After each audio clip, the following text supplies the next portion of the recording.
Right now, you probably have a phone in your pocket. Maybe you tapped it today to pay for something a coffee, a snack, a ride. The transaction took less than a second. You didn't think twice. But stop. Because what actually happened in that moment is either completely normal or absolutely insane, depending on how long you sit with it. You transferred an invisible number stored inside a digital wallet connected to a bank, backed by a government, in exchange for a physical object you can hold and taste. Think about it. You handed over nothing, not gold, not silver, not even paper, and received something real in return because a stranger believed the number meant something. The tap on your phone is the end point of a 10,000 years that fundamentally transformed what it means to be human. And it started with something that will probably surprise you. What if barter, the thing economists say came before money, never actually existed?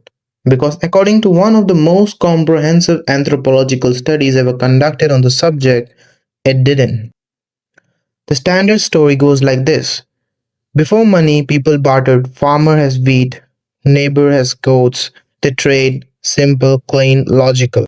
Then as trade got more complicated, people invented commodity money, cells, bead, metals to make barter easier.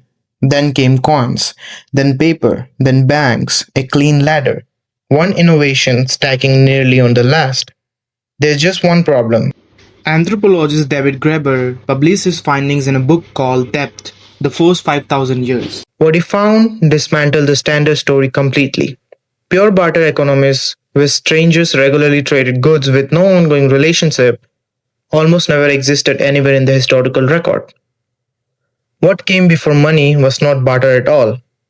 It was something far more human. It was depth. In early villages, people kept tracks of favor. You help me build my roof, I owe you. I'll help with your harvest next season. This dense web of informal credit, of promises and obligations and mutual support, that was the actual foundation of early economies. It didn't run on gold, it ran on memory, it ran on community, it ran on trust people who knew each other's names. So money was not invented to replace barter. Money was invented to track depth at scale, to extend the logic of obligation beyond personal memory into a world of strangers. It's 3000 BC, ancient Mesopotamia. The first cities in human history are rising along the rivers of what is now Iraq. And inside the great temples of Sumer, scribes are recording obligations. Who owes what to whom? It's a unit called a shekel, which at the time represented a specific weight of barley or silver. But here's the key.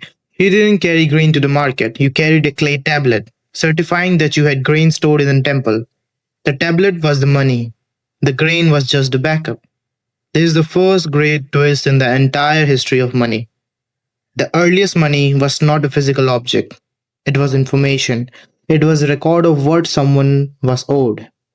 Coins didn't arrive until 6000 BCE, more than 2000 years later, when the kingdom of Lydia, is what is now Western Turkey, minted the world's first standardized metal coins.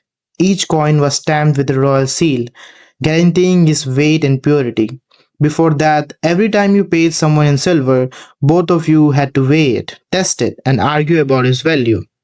A minted coin collapsed all of that into one object with a fixed, universally accepted value. Coins spread fast Greece, Persia, Rome, and here is something critical. Whoever controls the money controls the economy. Whoever controls the economy controls people. Money has never been purely about economics, and its core, it has always been about power. Rome understood this better than anyone. The Rome used that knowledge to destroy itself. The Roman economy ran on silver denarii. This coin circulated across an empire spanning millions of people and thousands of miles. But empires are expensive, wars are expensive, and when Rome ran out of silver, the emperors made a catastrophic decision. They started mixing cheaper metals into the coins. Less silver per coin, same face value, the coins look identical, but they weren't. Merchants figured it out. The lesson is always the same. Dilute the money and you dilute the trust. Dilute the trust and you dilute everything built on it. Sound familiar? You should recognize that pattern. Then came the internet, and with it, a new kind of money entirely. In 2008, someone publishing under the pseudonym Satoshi Nakamoto released a white paper describing a currency that needed no government, no bank, no central authority. A decentralized digital ledger where every transaction was verified by the network itself, Bitcoin. Whatever you believe about crypto's future, that moment cracked the concept of money wide open. It proved the idea of money could be rebuilt from scratch.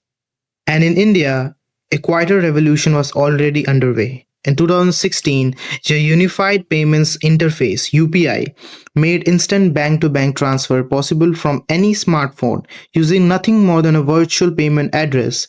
GPay, PhonePe, Paytm become everyday tools for hundreds millions of people across every income level. By 2023, India was processing over 10 billion UPI transactions every single month. A street vendor in a small town, a farmer in a rural village who had never held a credit card, all of them tapping a phone screen to transfer value in under 1 second. Think about what the span represents. A Sumerian farmer in 3000 BCE handling a clay tablet to a temple scribe, an Indian street vendor in 2024 tapping GPay at a roadside stall. The technology is unrecognizable from one end to the another. The act is identical. What has never changed, not once in 10,000 years, is what money actually is. Money is trust. The clay tablet worked because the temple was trusted. The Lydian coin worked because the royal stamp was trusted. The banknote worked because the central bank was trusted. The UPI transfer works because the network is trusted. The money that trust breaks, Rome debased coins.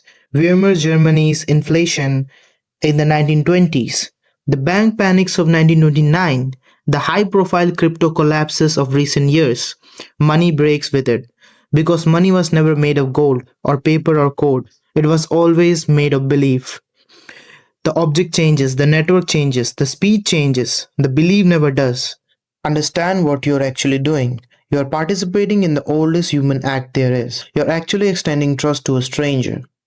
You're honoring an obligation. You're doing in under 1 second what took 10,000 years of human political power, economic collapse, and collective belief to make possible. The transaction takes less than a second. You don't think twice. But now you know what it really is.